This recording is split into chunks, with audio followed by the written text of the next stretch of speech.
Nate Diaz spoke to our colleague Brett Okamoto of ESPN and raised a number of issues. Now, by the way, BC, as it stands at the moment, we have Khamzat Chimaev at roughly a minus 1,000 or so favorite. Nate Diaz as a plus 700 underdog. Diaz talked about taking this fight and putting over Khamzat, so to speak. Quote, "What they've got me doing right now is they're acting like I called for this fight, which I didn't call for and don't want and didn't want and still don't want, but I don't give an F. I'll fight anybody. But the pressure's on him. He better finish me because he's the next killer in town. And if I whip his ass, they're going to say, oh, he wasn't the best in town, but they're not going to let me go. I asked for 20 fights, 10 fights, 15 fights. This fight is not even about this guy. It's about the making of this guy. It's about the making of this MFer." And I'm like, okay, well, you guys aren't going to let me go because I'm the best fighter here, and you're not going to let me go unless it's off of somebody. I've got to make somebody for you. All right, you're welcome. Let's make this guy. You're welcome, Dubai. You're welcome, all you MFers. You're welcome. This is just my halftime show. I'm just getting started. Now, BC, it's kind of weird that Diaz would say that he didn't want this fight when, in fact, I was told that he had specifically requested it. I spoke to some folks close to Diaz yesterday about these comments, and what they basically told me was, and you heard him talk about it, so this is what I want to pitch to you, he did, in fact, ask for the Chandlers, for the Fergusons, who, by the way, is on this card as well. They couldn't do that for whatever reason. I don't know what the story is there. The Poiriers, the Luques, you name it, they wouldn't give him that. And apparently what ended up happening was that Nate was like, well, I got to do something for them in order for them to give me a fight at a reasonable time. So he just thought, who's the toughest, craziest guy that the UFC has that they want to promote? Let's just call him out. They called UFC up and said that this is what they wanted, and then they ended up getting it. I don't know what the UFC was anticipating at that point, but they seemed to like the idea. So it's a bit of both, right? He didn't want it, but I think forced into it, he took it. What do you make, or forced into it? What do you make of these comments from Nate Diaz? Yeah, we got more of these comments to get into specifically, but I'll start generically, and that was, I think, the juiciest nugget of him revealing in that comment to Brett, who's not our colleague, Luke, is my former colleague, though. Well, maybe, MMA media colleague. Maybe right? My colleague under Joanna's, gauging of the best-looking journalist in mixed martial arts. I think you want to bang him more than Joanna does. I truly believe that. Wow. I mean, Brett, you don't have to wear the tightest dress shirts and then lean back on the couch for these. You know what I mean, guy? Okay. Yeah. There you go. All right, Luke, let's talk here. The narrative UFC's putting out on this fight is that the old legend against the young riser, and the old legend once again wants to kill the hype of the UFC's next made man like you did against Conor. But the reality that we've been painting leading up to this interview, and the reason why I put so much onus on this interview is because outside of the quotes he gave UFC Countdown, I don't think Nate's talked to anybody else before this. So this is really the first, right? He spoke to Ariel. He did a long interview with Ariel a few weeks ago, right? A few weeks ago? Okay. I'd have to revisit that. Apologies to Ariel. I must have forgot that. But here's the deal, Luke. The narrative we painted was, dirty UFC. This guy's been trying to get out of his deal by forcing you to give him a fight for a year, right? Didn't he fight Edwards in April of 2021? You go back over his Twitter profile. It's just constant. Give me this fight. I want Chandler. Give me anybody. Cut me. Do whatever.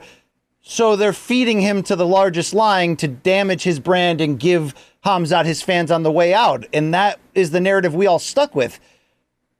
Although Nate's comments here saying, I didn't ask for it, dude. UFC's, essentially lying and telling everybody that I did, tends to double down on that narrative.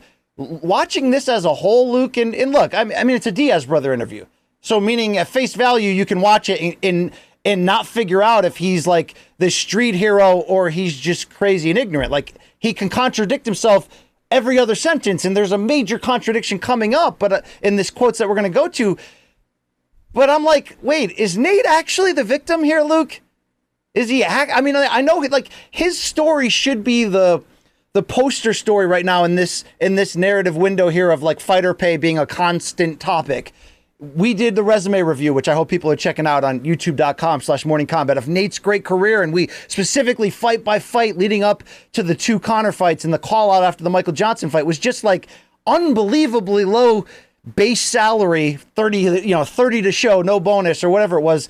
Yet he's main eventing in a title fight on Fox in front of 3.5 million people, time and again. So I've always looked at him as like this victim, and they're holding him back, and this fight is about him giving the ultimate FU.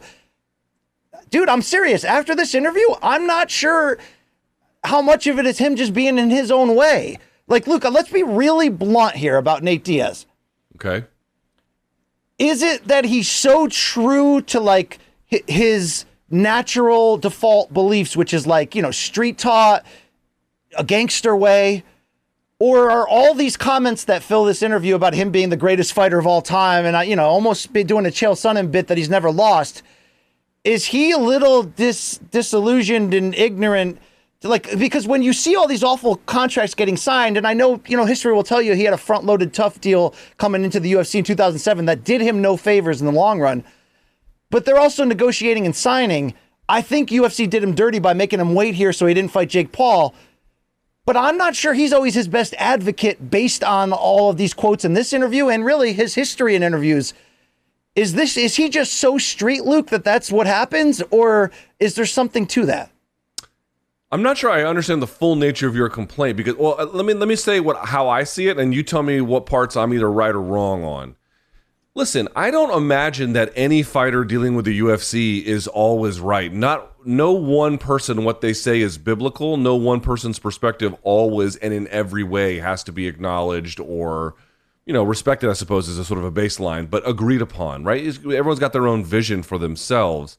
And so I'm not going to sit here and present a case that the Diaz brothers, Nate or Nick, in their individual dealings with the UFC have always been, above reproach, that they've never done anything wrong. I don't imagine that that's the case for anybody, including them.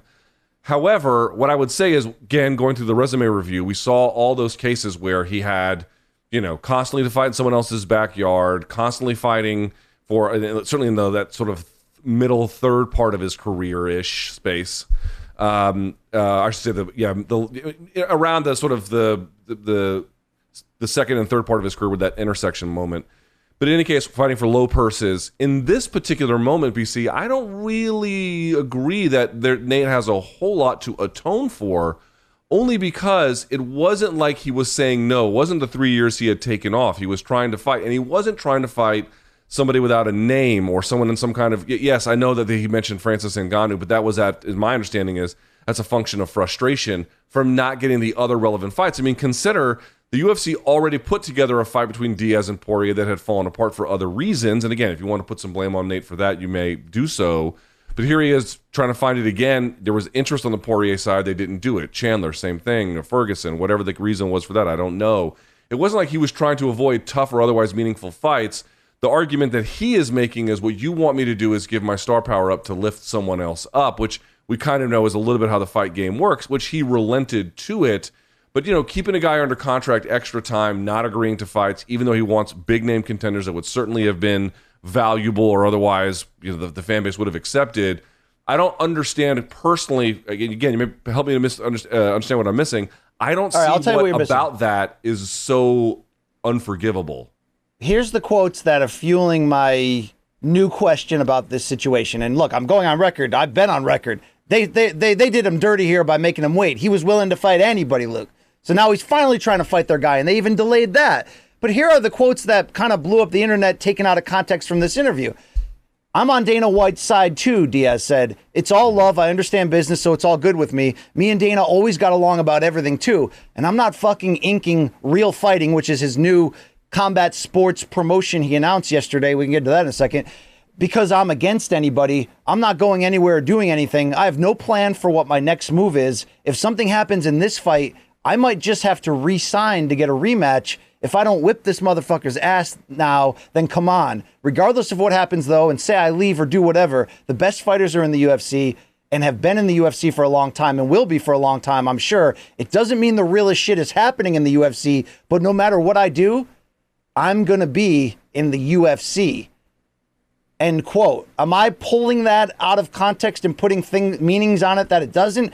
I'm not saying he has to pre-fight tell Dana White to F off. But if our narrative, Luke, is that he's been done wrong, he essentially just said, I got no issue with Dana White. Again, I'm not saying he has to, but he's essentially saying, and if this fight's good, maybe we'll do it again. And, I'm going to be here forever. Look, he might just be trying to protect a bridge and not burn it. And maybe Dana and company are doing the same by talking so nice last night in the press conference about him. But Luke, this does not line up with his counterculture actions or his, anti-hero ways, or even the poster boy of got effed over and deserve better. This is him saying, it's actually not that bad. I'll go back to the abuser too if necessary. Am I being too harsh here, Luke? That doesn't fit the persona that he's lived and died on to get to this point. I mean, I understand that it does seem somewhat contradictory. On the other hand, part of the way I look at it is, you alluded to it, if you just look at the way Dana White is talking about Diaz now, boy, they are showering him with praise this week. And if you look at the countdown, I thought they made him look good on that. And again, why is there this comity all of a sudden last minute? It is very strange. I get the sense that I don't think a UFC return is on the table, certainly right now. But I get the sense, based on what Diaz is saying and what Dana is saying, that that's not off the table completely either. So it seems like if they can retain his services under some position, they will. Although, again, my best guess is that that Nate is going to seek free agency. But I don't know, man. If you're 37 years old, you're at the end of your contract, you're going to be getting out, you've got this other stuff going on. Who knows if he'll get a boxing fight with Jake Paul down the road, if that's the thing that he wants.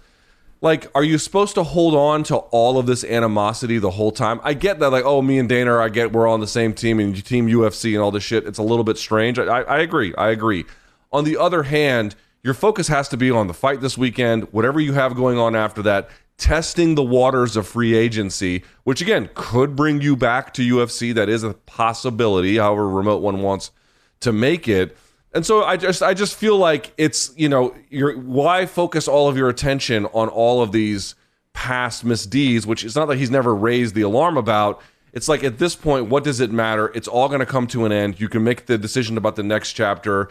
And if the UFC is going to be nice to you on your way out, you can return the favor a little bit. Maybe I'm defending him. And there's an argument to be made that, by the way, real quickly, MMA media is very deferential towards Nate and his interests. So we should also note that, the MMA media is, I think, overly nice to him, and I think at times we've been that way as well. But holding on to all of that animosity is work, and it's a distraction, and I just feels like he doesn't want it anymore. All right, but you brought up a key part of there, the potential for renegotiation. So I'm just painting you a picture that I didn't like the tone of those comments. I didn't like I don't even know what I'm going to do next. Maybe I'll come back because, dude, they held you back from making money you deserved against Jake Paul, okay? That's the straight up truth. The window that they did not offer him a fight aligns perfectly with Jake Paul's rise. I don't think you need a magic 8-ball to tell you that signs appear to yes on why we're here.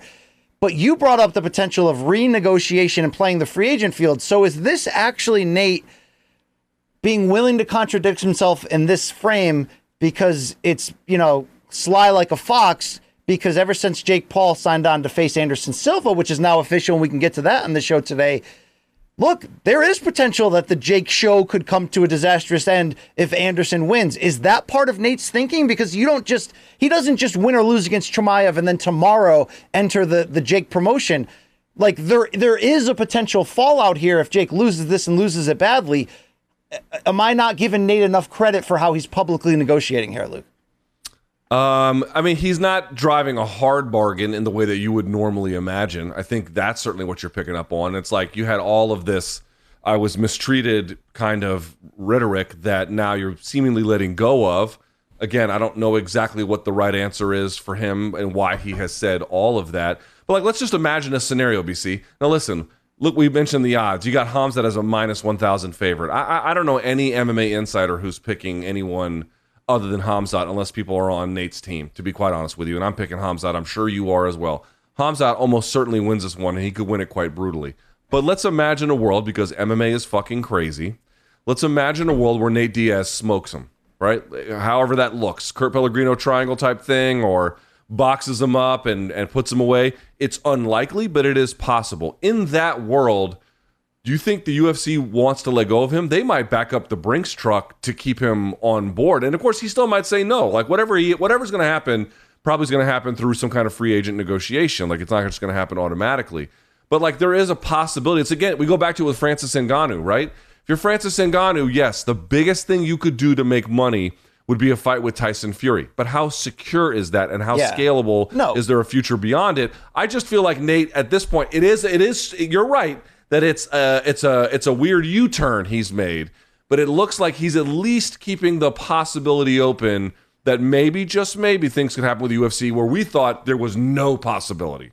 Right, and to be fair, if that Jake Paul window closed and there wasn't, a 2-fight deal there, like could be if he goes in there, and especially if he beat him, what's his money fight? It's Conor. I mean, so of course it is. So yeah, it would make sense for him to keep himself available there.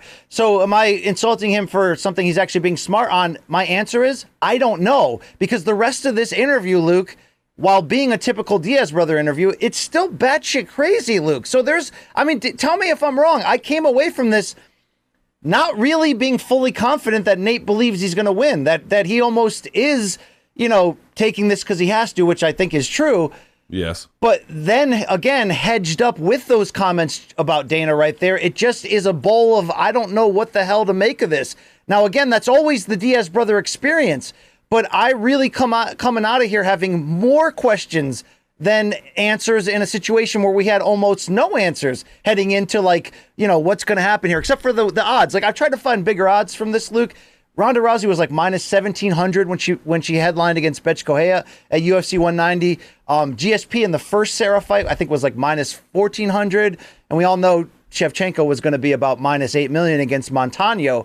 But, dude, for a pay-per-view main event, these odds are like we've almost never seen it before. It's as weird and bizarre a fight as possible, and this weird and bizarre interview now has me like even more confused about who's playing what role, who's actually smart and who's not, because you can just as easily look up and down Nate's journey, sitting out 3 years after fighting Conor twice, whether he needed the mental and physical rest or not, and question, is he always making the best move for his own future? Now, when we hear the way he negotiated the first McGregor fight from Faber on our room service diaries, you go, yeah, man, this guy's a sly fox. He knows exactly what he's doing. But, dude, I'm confused right now.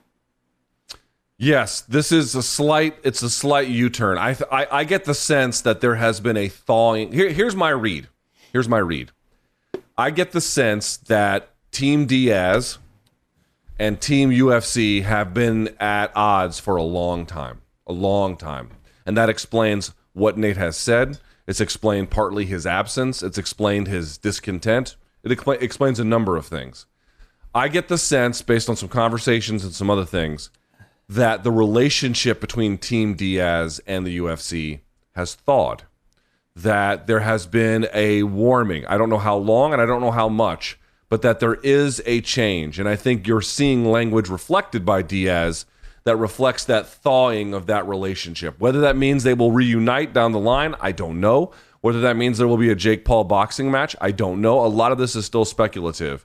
But the UFC has, at the last minute, it seems like, salvaged a little bit of their relationship with Nate and at least introduced the possibility that there could be a future with them, even if I would argue, BC, that is definitely not the likeliest outcome, win or lose, on Saturday at UFC 279.